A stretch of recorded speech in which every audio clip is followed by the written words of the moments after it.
Hi hello welcome to big TV. నేను మీ Gautami. So ఈరోజు నేను మీకు ఒక ఇంట్రెస్టింగ్ స్టోరీ అయితే చెప్పబోతున్నాను అనమాట. అంటే ముఖ్యంగా అయితే ఏంటంటే క్రైమ్కి సంబంధించింది. అయితే దీన్ని ఎందుకు ఇంత ఇంట్రెస్టింగ్ అని అన్నానంటే ఇప్పుడున్న జనరేషన్ అంటే ఇప్పుడున్న కాలంలోని క్రైమ్ రేట్ ఎంత దారుణంగా పెరిగిపోతుందో మనందరికీ తెలుసు. అలాగే క్రైమ్ చేసే విధానం కూడా అంటే క్రైమ్ చేసే వాళ్ళు ఏ విధంగా ఆలోచిస్తున్నారంటే ఈ విధంగా కూడా మనం క్రైమ్ చేయొచ్చా, సో చేసేవాళ్ళు కూడా ఇంకెంత కొత్తగా చేయాలి, ఇంకెంత కొత్తగా చేస్తే బాగుంటుంది అంటే ఆధారాలని డిస్మాండిల్ చేయడానికి మనం ఏ విధంగా క్రైమ్ చేయాలి అలాంటి ధోరణిలోని ఆలోచనలు అన్నవి ఉంటున్నాయి అనమాట. సో ఇవాళ నేను చెప్పబోయే ఈ స్టోరీ కూడా ఏంటంటే ఈ కోవకు చెందిందే. అయితే ఈ స్టోరీలోని చెప్పబోయేది గతంలో కూడా మనం ఢిల్లీలోని అలాగే ముంబైలో కూడా సేమ్ ఇన్సిడెంట్ చూసామన్నమాట. సో ఇంతకీ ఆ స్టోరీ ఏంటి, నేను ఎందుకని ఇంతలాగా చెప్పాల్సి వస్తుందా అనేది మనం ఒక్కసారి చూసుకుందాం.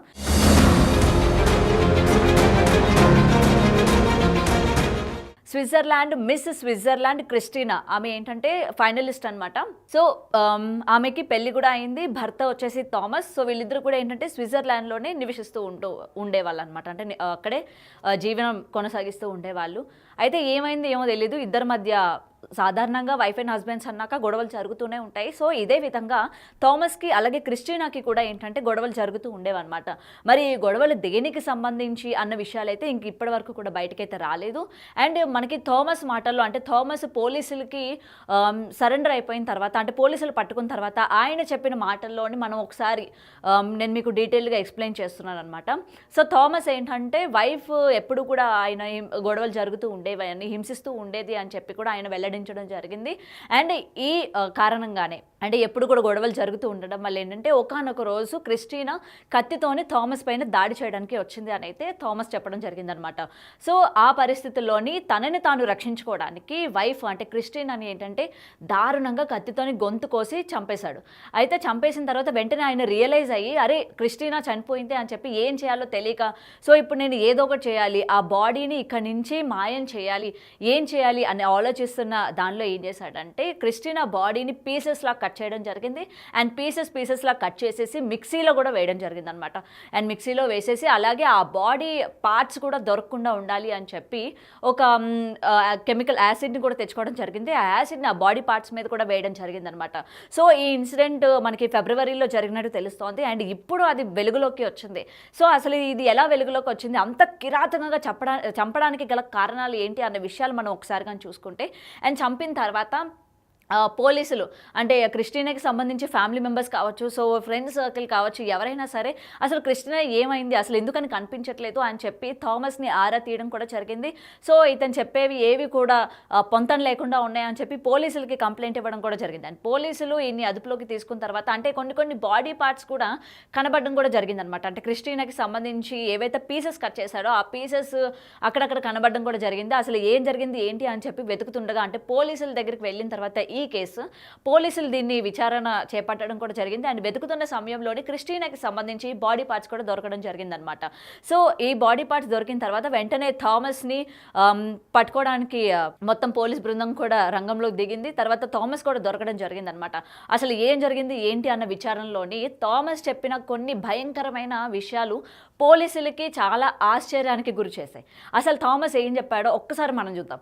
అసలు ఏం జరిగింది ఏంటి అనేది ఒకసారి పోలీసులు కానీ అడిగితే థామస్ చెప్పింది ఏంటంటే నన్ను నేను రక్షించుకోవడానికి నా భార్యని హత్య చేయాల్సి వచ్చింది.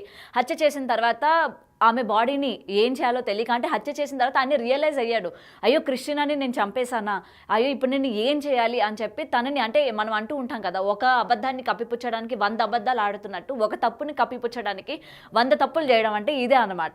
సో ఆ బాడీని దొరకకుండా చేయాలి అని చెప్పి ఆయన పీసెస్లా కట్ చేయడం అండ్ ఆ కట్ చేయడానికి కూడా ఆయన రంపం అలాగే కత్తి అలాగే ఇంకొన్ని మిషన్స్ ఆయన యూజ్ చేసినట్టు కూడా పోలీసులు విచారణలోనే చెప్పడం కూడా జరిగింది. అండ్ చెప్పిన తర్వాత ఆ బాడీని మళ్ళీ అది కనిపించకూడదు, ఆ పీసెస్ కూడా కనబడకుండా ఇంకేం చేయాలి అన్న దానిలోని మిక్సీలో వేసినట్టు తెలుస్తోంది. మరికొన్ని పీసెస్ని ఏంటంటే యాసిడ్ దాంతో ఆ పీసెస్ అన్నీ కూడా కరిగిపోయే విధంగా ఒక యాసిడ్ కూడా తెచ్చుకున్నట్టు ఆయన చెప్పడం జరిగిందనమాట. అయితే ఇదే కాకుండా అసలు ఎందుకు చంపావు ఏంటి అన్న విషయాలు కానీ అడిగితే థామస్ చెప్పుకొస్తుంది ఏంటంటే తన భార్య తన పైన అటాక్ చేసిందని అలాగే ఎప్పుడు కూడా ఇట్లాంటి ఇన్సిడెంట్స్ జరిగాయని సో తనని తాను రక్షించుకోవడానికి నేను ఈ విధమైన చర్య చేపట్టాను అని చెప్పి థామస్ చెప్పడం జరిగింది.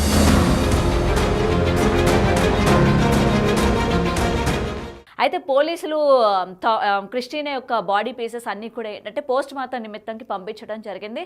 అండ్ ఆ పోస్ట్ మార్టంలో కూడా ఏంటంటే కొన్ని భయంకరమైనవి బయటపడినాయి. అంటే థామస్ చెప్పినట్టు ఏది కూడా కనిపించలేదన్నమాట. అంటే ఆమె అటాక్ చేసినట్టు కానీ లేకపోతే ఆమె పైన ఇతడు చేసిన క్రూరత్వం ఏదైతే ఉందో అవి ఆ పోస్ట్ మార్టం రిపోర్ట్స్లోని బయటపడినట్టు తెలిసినాయి అనమాట. అంటే గొంతు కోసిన విధానం కావచ్చు, లేకపోతే ఎంత కిరాతకంగా ముక్కలుగా నరికినో కావచ్చు. అలాగే తిని చెప్తుంది అబద్ధం అన్న విషయం కూడా ఏంటంటే ఆ పోస్ట్ మార్టం రిపోర్ట్లోని పోలీసులు నిర్ధారించుకున్నారు. సో ఇదే కాకుండా గతంలో కూడా మనం చూసాము సేమ్ ఇట్లాంటి ఇన్సిడెంట్స్ ఢిల్లీలో కావచ్చు అండ్ ముంబైలో కావచ్చు. బాయ్ ఫ్రెండ్ ఒక అమ్మాయిని ఇట్లాంటి పీసెస్లా కట్ చేసేసి ఆ పీసెస్ని కవర్లో పెట్టి ఫ్రిడ్జ్లో పెట్టడం. ఇంకొక చోట మనం చూసుకుంటే ఇలాగే బాడీని కట్ చేసేసి పీసెస్ లాగా కుక్కర్లో పెట్టడం. అసలు క్రైమ్ అసలు ఈ విధంగా కూడా చేయవచ్చా? ఏంటి క్రైమ్ అసలు చేసే వాళ్ళకి వాళ్ళ యొక్క మైండ్ ఏ విధంగా పనిచేస్తూ ఉంటుంది, ఒక వ్యక్తి పట్ల వాళ్ళ యొక్క ఎటువంటి మెంటాలిటీతో కలిగి ఉంటారు, ఇంత క్రూరంగా చంపడానికి వాళ్ళు అసలు ఎందుకు ఒక్క క్షణం కూడా భయం అన్నది వాళ్ళకి కలగదా అన్న విషయాలైతే ఈ పర్టికులర్ ఇన్సిడెంట్స్లోని మన అందరికీ కూడా అనిపిస్తూ ఉంటుందన్నమాట. సో ఇక్కడ కూడా ఇదే జరిగింది అండ్ దీని తర్వాత పోలీసులు ఆయన అదుపులోకి తీసుకున్నారు. సో ఇదే కారణమా ఇంత క్రూరంగా చంపడానికి? ఇంకేమైనా రీజన్స్ ఉన్నాయి? వీళ్ళిద్దరి మధ్య ఎటువంటి గొడవలు ఉన్నాయి?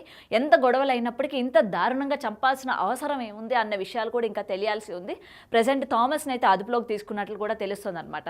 అయితే ఇలాంటి ఇన్సిడెంట్స్ మనం ఎప్పటికప్పుడు మాట్లాడుకుంటున్నప్పుడు ఏంటంటే ప్రతి ఒక్కరు దీని మీద సోషల్ యాక్టివిస్టులు కావచ్చు, లేకపోతే ఇంకొంతమంది సంబంధించి కూడా ఏంటంటే ఏం చెప్తున్నారంటే వీళ్ళ యొక్క మెంటాలిటీ ఎలా ఉంటుంది అండ్ క్రైమ్ రేట్స్ పెరగడానికి అంటే ఈ విధంగా క్రైమ్ చేయడానికి గల కారణాలు కూడా బేసిక్గా మూవీస్ ఎఫెక్ట్ కూడా పడుతూ ఉంది. అండ్ మూవీస్లో మనం చూస్తాం సమ్ ఆఫ్ క్రైమ్ థ్రిల్లర్స్ కావచ్చు, లేకపోతే ఇట్లాంటి మూవీస్ ఉంటాయి కదా. సో అందులోని వాళ్ళు ఏ విధంగా చంపాలనుకుంటారు, ఏ విధంగా దాచిపెడతారు. సో ఇవన్నీ కూడా ఏంటంటే పర్టికులర్గా క్రైమ్ చేసే వాళ్ళ దగ్గర నుంచి పోలీసులు సేకరించిన దానిలో ఎక్కువ శాతం వాళ్ళు మూవీస్ నుంచి ఇన్స్పైర్ అయినట్టు చెప్పే సిచ్యువేషన్స్ కూడా మనం చూసామన్నమాట. సో మూవీస్ ఎఫెక్ట్ కూడా ఎంతో కొంత పడుతుంది వీళ్ళ మీద. సో దాని నుంచి కూడా నేర్చుకుంటున్నారు అన్న విషయాలు కూడా ఈ మధ్యకాలంలో తెలుస్తున్నాయి.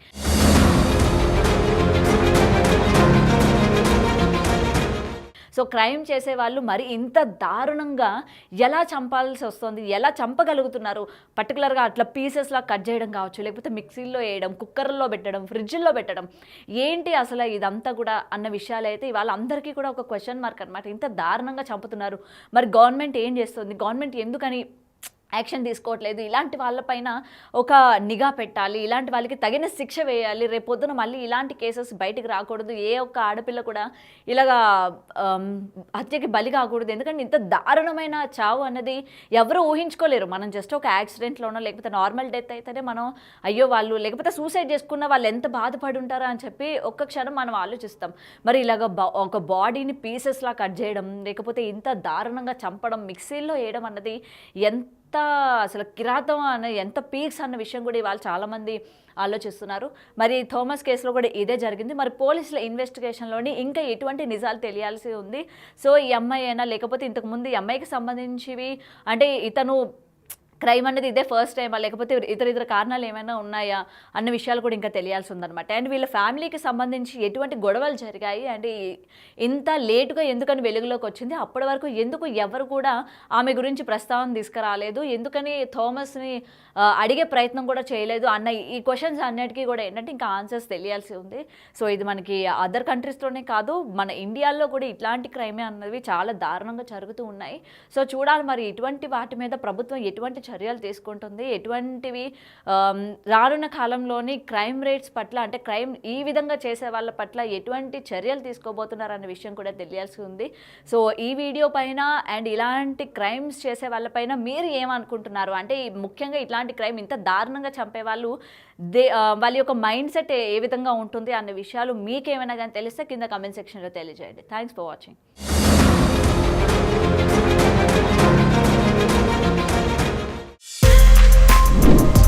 For more videos like this, subscribe Big TV channel.